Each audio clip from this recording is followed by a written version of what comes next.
Bonjour. Le second tour de la campagne nationale de vaccination contre la poliomyélite a démarré ce samedi matin.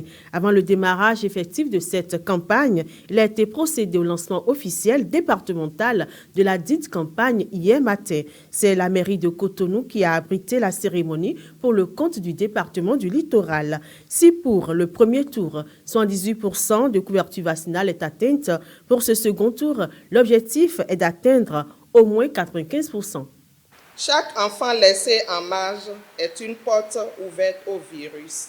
Et n'oublions pas, le mois dernier, 3 nouveaux cas de poliomyélite ont été confirmés dans certains départements du pays. Preuve que le virus continue de circuler et de menacer la santé de nos enfants.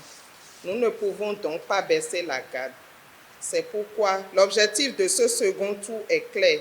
Vacciner tous nos enfants de 0 à 9 mois éligibles sans exception, y compris ceux qui ont déjà reçu le vaccin lors du premier passage. Ceci est indispensable parce que l'immunité collective ne peut pas être atteinte si nous ne dépassons pas le seuil de 95%.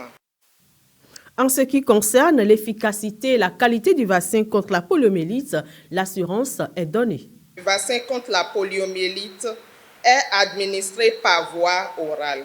Il est sans douleur, sans danger et certifié par l'OMS.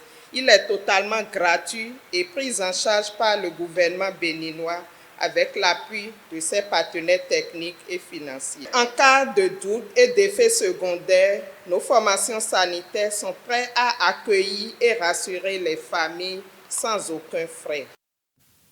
Le maire de la ville de Cotonou, dans ses mots, ce vendredi matin, a lancé un appel aux Cotonoises et Cotonois. Cotonoises et Cotonois, la polio est une menace réelle. Elle touche surtout nos enfants. C'est une maladie qui peut entraîner la paralysie à vie, mais elle peut être évitée grâce à un simple geste, la vaccination. Je lance donc un appel à toutes les familles de Cotonou. Du 19 au 21 juillet, ouvrons nos portes aux équipes de vaccination.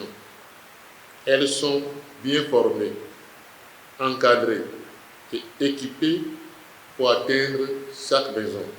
Distingués conseillers municipaux, chers leaders communautaires, chefs de quartier, conseillers locaux, nous comptons sur votre mobilisation pour sensibiliser, rassurer et orienter les parents. Chers parents, vous êtes les premiers protecteurs des enfants. Ne laissez aucun doute ou rumeur mettre leur vie en danger.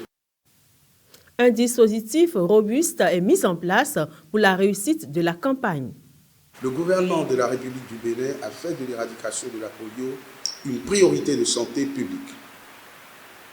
À ce titre, et pour la deuxième campagne notamment, on démarrera par ça, notre département s'est doté de dispositifs robustes pour la réussite de cette campagne.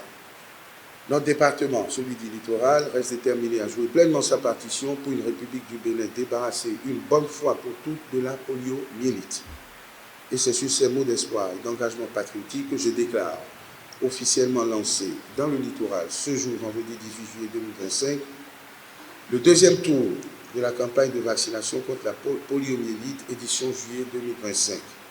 Ensemble, mobilisons-nous, protégeons nos enfants, protégeons notre avenir commun.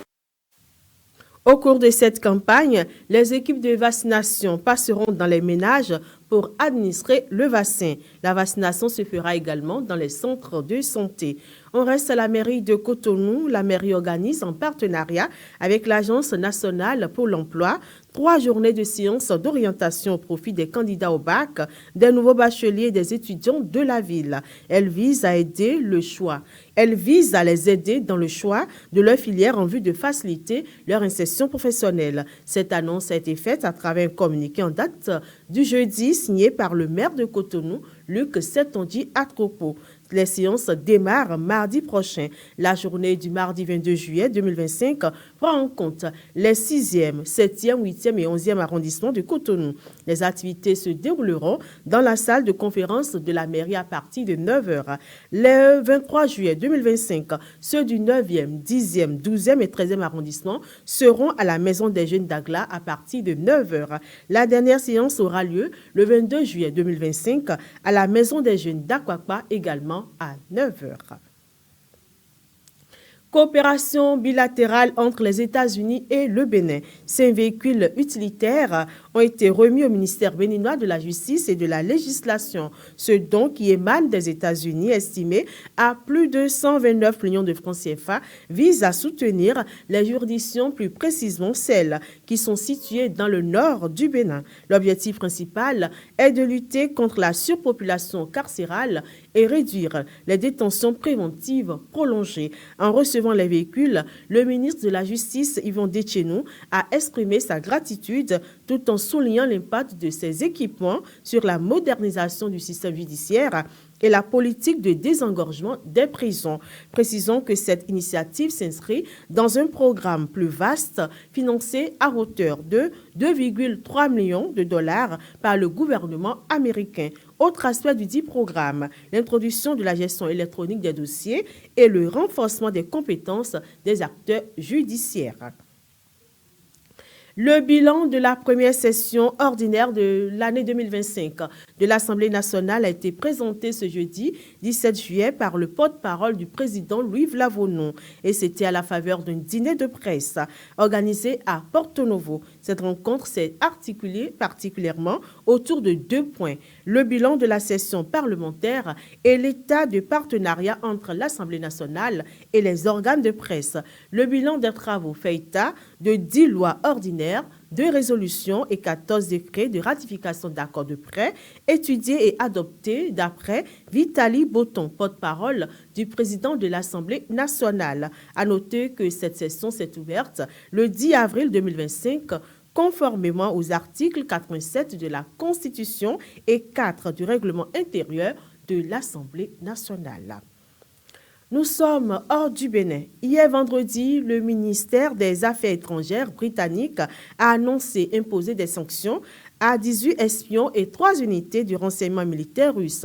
Ces derniers sont accusés d'avoir mené une campagne malveillante en ligne sur plusieurs années. Selon le communiqué signé par le chef de la diplomatie britannique, David Lammy, les espions du GRU, le renseignement militaire russe, mène une campagne visant à déstabiliser l'Europe, à saper la souveraineté de l'Ukraine et à menacer la sécurité des citoyens britanniques. Toujours selon le communiqué, le soutien du Royaume-Uni et de ses alliés à l'Ukraine et à la sécurité de l'Europe est inébranlable. C'est tout pour le premier flash d'information de ce samedi. Merci pour votre fidélité renouvelée à la télévision Maranatha Bénin. Nous sommes également suivis sur Facebook, YouTube et TikTok. Très bon samedi à vous.